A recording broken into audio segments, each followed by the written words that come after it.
Ginamit po ako ni Christian McGray. Lahat po ng nangyayari sa lahat ng video namin, mula umpisa hanggang ngayon, scripted. Lahat po yun sinunod ko dahil mahal ko siya. Dahil gusto ko ibigay yung buhay na gusto niya. Kung makikita niyo po, lahat po ng video namin, puro bastos dahil po yun sa kanya. Lahat po ng panggagamit sa katawan ko, lahat po ng pagpapakita ng kung ano sa katawan ko, siya po ang may gusto nun. Nagagalit po siya pag aayaw ako. Ang sasabihin niya, para sa atin to. Para sa atin to. Pero hindi ko naramdaman. Tinatago niya po ako. Hindi niya po ako pinapalabas. Ayoko na po. Ayoko na talaga. Nandito po ako ngayon kasi nawawala po si Merck. 6 na araw na po siyang nawawala. Kasama niya po yung babae niya.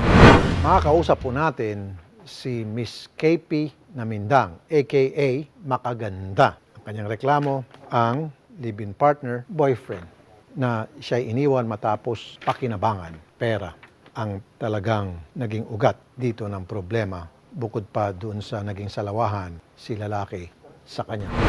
Magandang umaga po, Miss Cafe Namindang. Magandang umaga po, sir. Umpisahan po natin doon sa inyong pagbablog. Sino ba ang may-ari ng vlog? Kanino po nakapangalan yung vlog? Sa kanya po, sir. Pero pagdating sa content, sharing Kami kayo. pong dalawa po. Kami pong dalawa simula po umpisa, sir.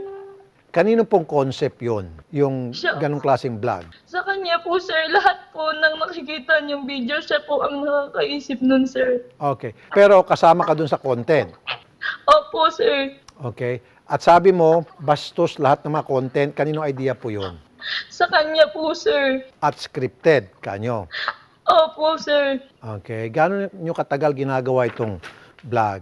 2 years na po, sir. 3 years na po kami. 2 years na po yung vlog. Okay. At kayo po'y live-in partner. Opo, sir. So dapat meron kang share o hati man lang sana sa kinikita. Opo, sir. Wala kang nakukuhang pera mula sa income ng vlog Wala mo? po, sir. Bakit? Ba't wala? Ba't di mo in-insist sa kanya na, teka muna darling, dalawa tayo dyan, bigyan mo ako ng share? Walang ganon? Wala po, sir. Nakausap ko na rin po yan. At bakit ayaw kanyang bigyan ng share? Kasi daw po, sir, para daw po sa amin dalawa yun, sir. At ayaw ko pong pag-isipan niya na yun lang po ang habol ko din sa kanya, sir. Sa inyong pagsasama, sinong may hawak ng pera? Siya po, sir. Lahat po ng pangalan, nakapangalan po sa kanya, sir. Ganon? Okay. Opo. Tapos ngayon, iniwan ka na niya. Opo, sir. Anniversary po namin yung una niya po akong iwan. At bakit kanya iniwan? Hindi ko rin po alam, sir. So may kasama na siyang iba ngayon. Opo, sir. Okay. Wala ka mo lang pinakinabangan kahit na 5 duling dito sa vlog ninyo na kung saan kasama ka dun sa content Wala po, sir. Wala po akong naipundar. na naghirap ka rin? Mahirap po, sir. Okay. Ano po yung sinabi niya sa iyo nung siya po'y umalis at nung Wala singilin mo po, siya tungkol sir. dun sa share mo? Wala po, sir. Wala. Okay. Sino kinakasama niya ngayon? Yung babae po na sinali po niya sa vlog, yung scripted po, sabi niya po, hindi naman totoo eh, kaya okay lang yan. Ayoko po talaga, sir, kasi ayoko pong ibang maano na babae sa vlog po namin. Magkano bang kinikita ng vlog ninyo kung alam mo? Sa isang buwan po, pinakamababa na po doon, 500,000 po. 500,000 pesos pinakamababa a month. Okay. Opo.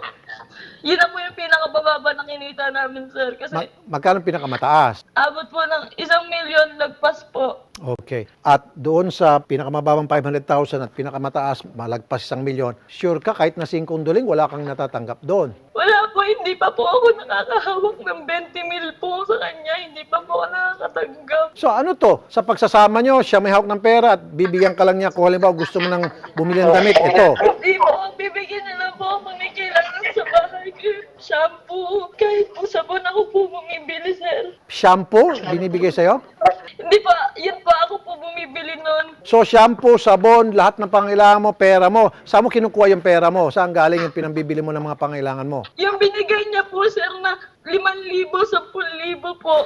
Ayun, okay. So, meron siyang binibigay na pera. Yun lang nga lang, sobrang liit. 5,000 hanggang 10,000 kada buwan. Opo, pati po sa pamilya ko, 5,000, 10,000 kada buwan. Magagalit pa po siya. Okay. So, magkano po lahat-lahat ang naibibigay niya sa iyo at sa pamilya mo? 5,000, 10,000 sa isang buwan lang po, sir. Yun lang po. 5,000 sa iyo, 5,000 sa pamilya mo, so bali 10,000 a month. Opo. Sa 500,000 na kinikita nyo, katiti nga yun. Opo. Kumbaga, wala pang tuldok. Wala pa po. Lalo pa kung 1,000,000. So, ang kinabubuhay nyo ba yung sa pagbablog, wala nang iba pa? Ninyong Yun dalawa. lang po, sir. Opo. Kanino ba yung mga equipment? Yung editing Suot machine? niya din po, sir. Okay. Sa kanya lahat, sa kanya yung concept, pero kasama ka dun sa content at kayo po yung live-in partner. So, therefore, dapat meron ka talaga magandang share doon. Ang nangyari, ang binibigay lang sa'yo, para kang aso, hagisan ka lang dyan ng buto, katiting, and then, okay na sa kanya. Hindi ka na makapagreklamo. Matanong ko lang, nagbabayad ba siya ng tax sa BIR para sa kanya mga vlog? Wala po. Hindi ka nagbabayad ng tax sa BIR? Wala po. Okay, so pwede natin i-report to sa BIR para habulin siya ng BIR dito sa kanyang mga kita. Okay? Attorney Garrett, magandang umaga sa iyo. Magandang umaga, Sir Rafi. Alam ko na yung YouTube hindi magkikaalam dito kasi nakapangalan nga kay lalaki yung vlog. Pero dito sa atin, sa Pilipinas, dito kasi siya kumikita at tumatanggap ng pera itong si lalaki. Live-in partner niya itong si babae at pareho naman sila doon sa content at naghirap. Meron bang habol dapat dito si babae? Yes, sir. No. First of all, kailangan ko po sabihin na this is a very clear case of violence against women and children. Kasi this is just 2 steps short of prostitution, sir. Ito yung pinakaayaw kong nangyari. Sabi ng babae, ayaw niya na nagde-desist na siya dito sa mga bastos na content. Pero itong lalaki, pinapatuloy niya lang for his own personal gain and wala pang nakuha yung babae. So first, meron tayo yung sa Section 5E ng ating Violence Against Women and Children na pinipilit mo magtrabaho sa ayaw na trabaho ang iyong partner. Again, tandaan natin, dating relationship, sapat na, sir, no? And then, second, meron po tayong psychological abuse dahil ginagamit sa kanya yung fact na para sa atin to or pinapamukha sa kanya na sa kabutihan nilang dalawang pang-aabuso na ginagawa. So, dun pa lang, may 2 violations ng Violence Against Women and Children Act natin, Sir Rafi. Okay. Now, di ba dapat meron siyang share doon sa kita? So, pwede ba siya maghabol para mabahagyan naman siya doon sa kinikitang milyones na?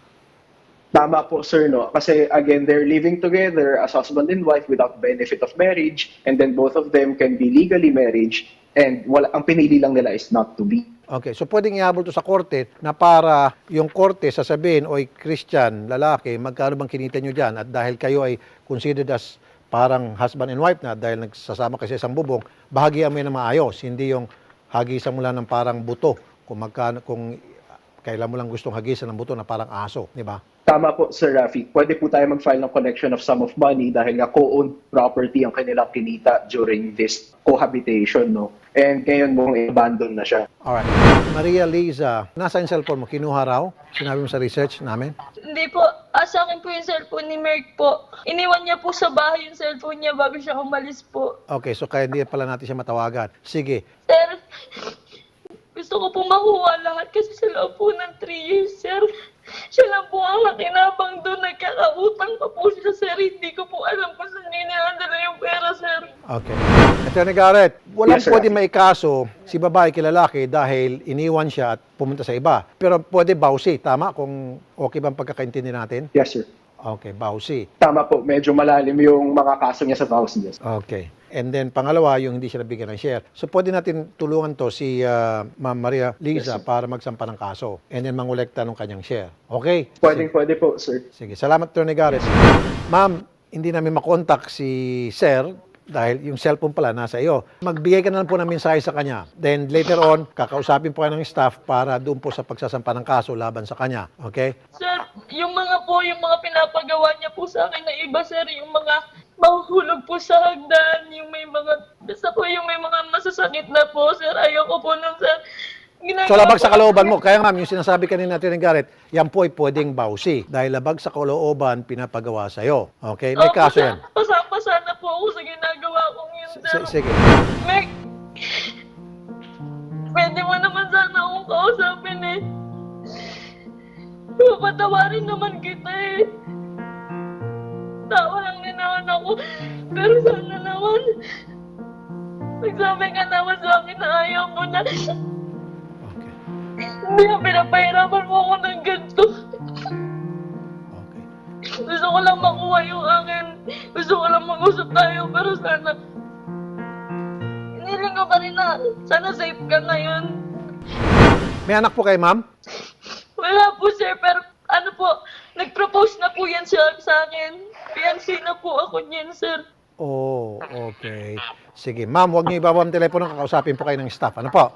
Para dun sa pagsampa ng kaso against him. Okay.